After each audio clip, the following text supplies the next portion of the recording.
Hey, yo, I hate when people say kids didn't ask to be here. Because me, as a grown adult and in my 30s, I can't complain, but I didn't ask to be here because I'm a grown adult. So at what point does us not asking to be here stop mattering? Somebody can answer that for me. What's up, blessed ones? You are now blaring the podcast. Brought to you by AB1 Studios. Thank you for your time. Listening. You want to know something else, blessed ones?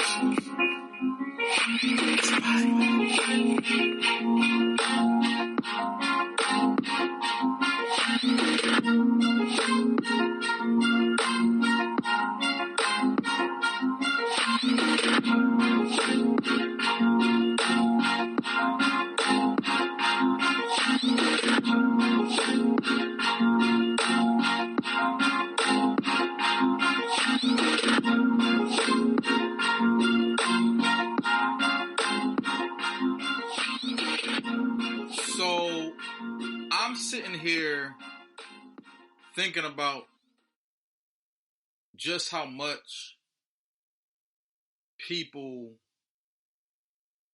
parents, and people who don't have children alike, kind of make it a thing of how people raise their children.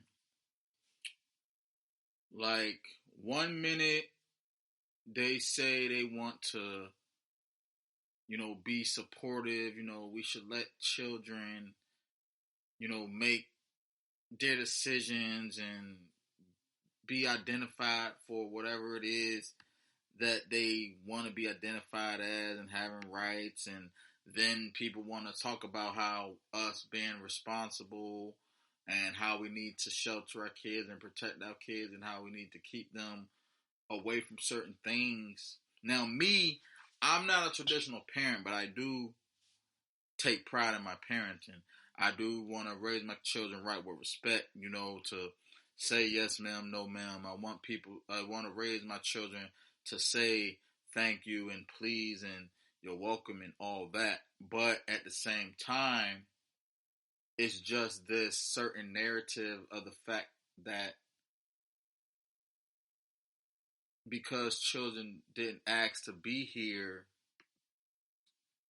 that should justify, how we should parent. Now, and it's true, our children didn't ask to be here. They're young, they're still growing, they're still experiencing life. And again, I'm big on human rights and everyone having a say. So I definitely take my children's feelings into consideration. I do listen to when my son tells me things and he asks and he wants to know things. Do I get irritated? Sure. Like any other parent would be irritated. I mean, it's not the fact of the questions of them asking, but it's just sometimes when you're asking multiple questions and it's just kind of like, okay, I don't want to answer anymore. But one thing about me is I don't know all the answers. I can't teach my son everything. I can't answer all of my son's questions. And even when I'm talking to, my stepchildren, my godchildren, my nieces, my nephews, or whoever, any other child. It can be, you know, just a random child. Like, I can't answer all certain questions. I answer the best way I can, but if I don't know, I'm gonna just say I don't know. You know, but it was a particular thing I just seen recently. I don't know exactly who was interviewing Charleston White. He was someone was asking him, you know, if your child, let's say, makes it in the NBA, do do they owe you anything? You know, you're sitting here providing for them. You provided the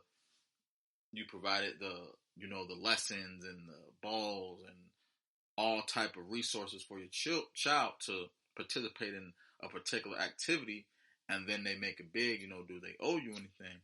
And he said no, and I do agree. And of course, you know, if they live with you, you know, if you're in the household, like, hey, it's probably different. But for me, the only reason why I brought it up was because it wasn't more so of our children on us anything, because I don't feel like my children owes me anything. Only thing I feel like they should do is just owe me respect and love.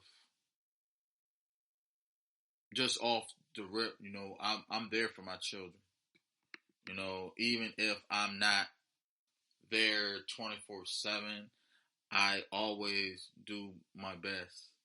And maybe I don't even do my best, but I'm there. My son knows me, you know, so, and when I say children, I say it in not just a singular, because I do have children outside of my son who are not mine that I still care and love about, who I helped raise and who I contribute to their upbringing. So that's why when I say children. But needless to say, I just don't like it. I just don't like when people say, you know, hey, they didn't ask to be here because we didn't ask to be here. It's kind of like one of those things where I guess at some point when you become an adult, when you become older, when you become coming of age, you just have to suck it up and deal with it. I mean, that might be true too, but it's an insensitive way of doing things, right? Because let's say you have someone who spent their entire life, you know, being raised by a single parent, and I'll actually, better yet, I can just use myself as an example. Both my parents raised me, right? I think they taught me well and raised me well. They raised me the best way that they could with the resources that they had, with the knowledge that they had. But once again, I didn't ask to be here, and neither did they. So it's certain things that we have to, you know, kind of grow into, I guess. Me being 35, you know, having a child who isn't even, you know, old enough to be ripping around the streets on their own yet, it's still kind of like I still feel like a new parent because I'm still discovering new things. You know, before I had my son, you know, I had other children who I was, you know, help that I guess you can say I was contributing to. But again, it wasn't like a priority. So I would be there when I was just around. So when I became a father, it became an everyday thing. It was almost like it groomed me. And I speak about this all the time where like I had my son at 29. Now, maybe it's not as rare as I think it is, but from my community and where I've grown up around, what I know about, you know, that's still a late age.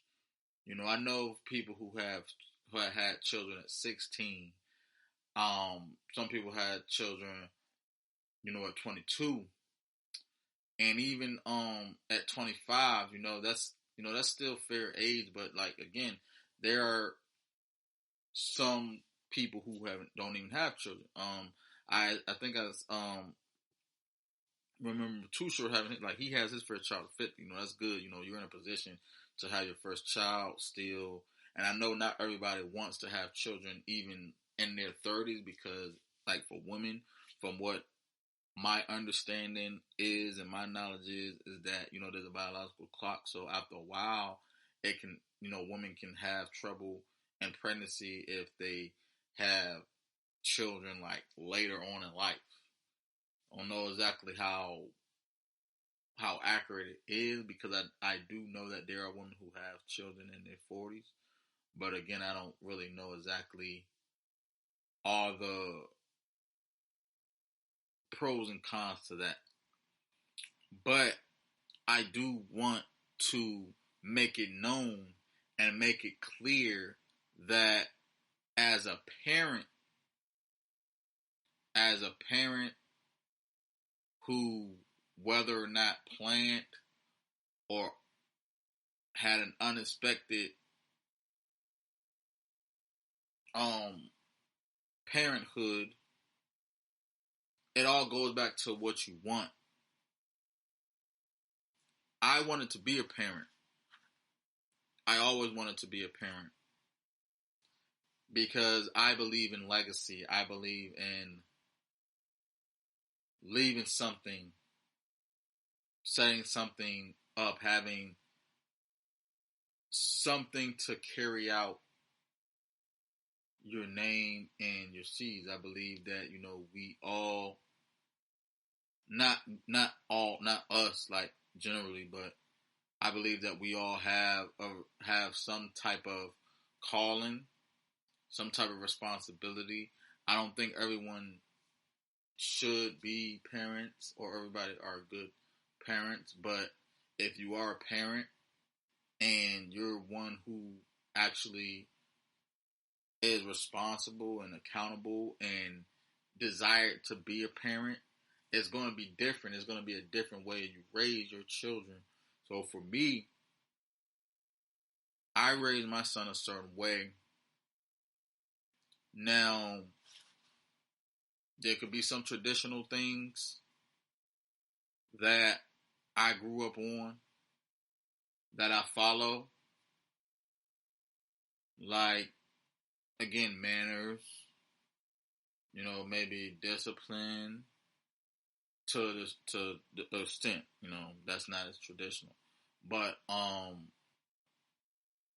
I feel like there's always something that is going to be different in parenting, no matter what type of race you are, what type of religion you have. But I know for me, I never use that excuse that children didn't ask to be here because I just feel like it's a kind of like a disregard to the adult, to where it's like people do the best that they can. They can only do what they know to do. And the whole point, as far as with children, when children become successful, do they owe the parents anything? And in regards to that, again, I can't say that our children owes us anything because just like parents, they had a choice to have the children. Like I sit here and think about Michael Jackson and how he came up, based on the stories, based on the interviews and movies and stuff we've seen, and it's almost as if like they didn't, the Jacksons didn't really have much of a childhood as much, but that's why they were so successful, and that's why Michael Jackson was so successful. Maybe that was why he was so attached to children, but it was like there's going to be a certain compassion, and then there's also going to be a certain disregard. So you gotta have a balance. However, that's just my view. You know, I really want to challenge those of you listening who are parents. I want you to challenge yourself in giving yourself a little bit more grace. We have to be responsible and have accountability and take responsibility for our children, but also give ourselves, relax a little bit. Don't put so much pressure on yourself, because I'm gonna tell you something. Like, again, another thing. Everybody's different. Everybody has different things, of course. But children don't care as much about the things that we care about. It's kind of almost like out of sight, out of mind with them.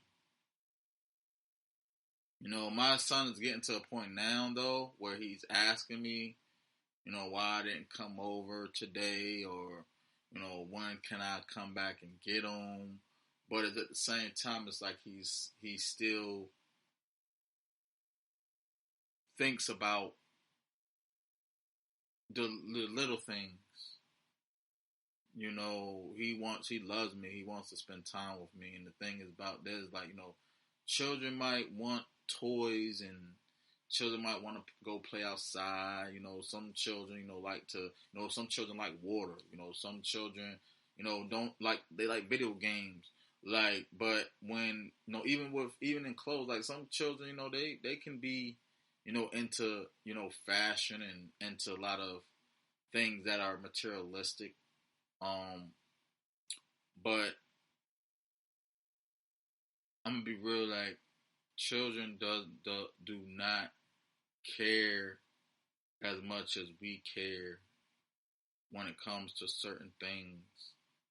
Like, we put so much pressure on ourselves during the holidays, during their birthdays and stuff. I mean, they can have parties and stuff, but like, when you sit here and spend hundreds and thousands of dollars on something for your child, and it's like, you go all out for your child, of course, but is that really for them to enjoy it, or is that for you to feel better about yourself, that that they don't want for nothing?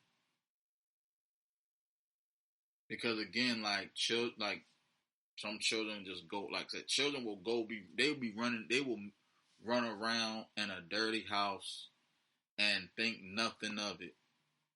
That's kind of how oblivious a lot of children are. Like, they'd be walking out here, with no shoes on, and just be having a good time. Us as parents, we are overprotected as we should, and it's like, okay, yeah, we know you can't do this, because this, you can get sick, you can do this.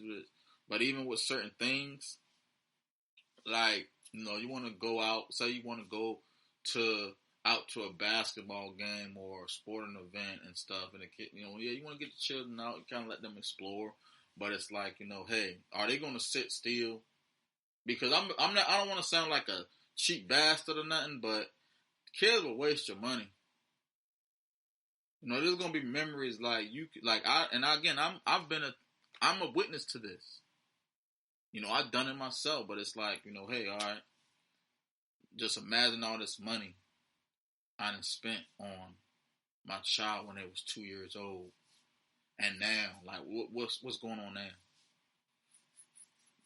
Like, they will waste your money, they will waste food. Not saying that they shouldn't eat or have a good time, but it's like, hey, don't try to force something on your child. Just kind of do what you should do. Don't put pressure on yourself. That's all I want to say, really, because I learned, it's so hard. It's so hard for me personally, being a dad, and I don't want to project. I'm just sharing some things that I've learned and uncovered over the years. It's hard being a parent, but for me personally, like I said, it's hard being a dad because of this, of not the responsibilities, but of the decisions. Whether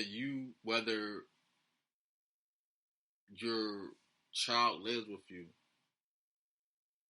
or they live with the other parent, whether you have full custody, joint custody. But here's one thing that I am learning: full-time parents are just kind of like parents who are there all the time.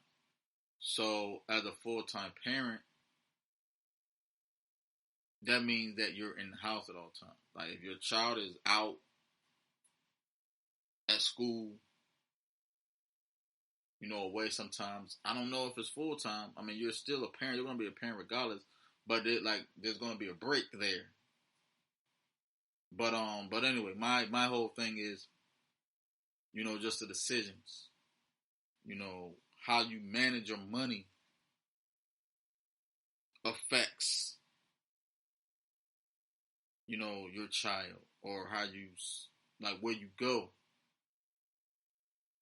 because the further you are away from your child, the more difficult it can be. And this isn't even a money thing; it's just a time thing. So, again, parents listening, soon to be parents listening, guardians, caregivers, like anyone who is raising a child, be mindful that, it is okay to rest. It's okay not to do an extravaganza. If you want to, that's fine. I'm not judging you. I'm just giving you some insight and some encouragement that, you can give yourself a little grace. Like I said, most children, and maybe if you know any famous rich parents, you can probably ask them. They just want our love and our time and effort. Certain things will start to click to them as they get older, as they start to understand more in life. So, it's always good to prepare yourself for that, because I'm not one of those people who try to make sense of things at the last minute. I mean, they cross that bridge when you get to it, but it's like I try to, I don't want to overthink stuff, but I also don't want to underthink, if that makes sense. It's a balance. So, just be careful of how you do things as a parent yourself. I love my son, love my daughters, love my nieces and nephews, love all of them. But I'm gonna tell you one thing. I'm not going to jail for none of y'all. I'm not. I'll die for you. I'll kill for you. But it's gonna be some tactics in that. Because I can't do no good for you being locked up, being dead. And I don't want to start a trend and a fad of, or condition of, giving y'all wrong information. So if your child don't want to eat certain things, if your child don't want to eat that fried chicken, y'all just let it be. Because I'm telling you that somewhere down the line, it's going to be conditioned, and then, they'll probably be like us. fat, lazy, and in the hospital. But God bless y'all. Stay safe, stay positive, stay productive and positive. And y'all know who it is. I'm out.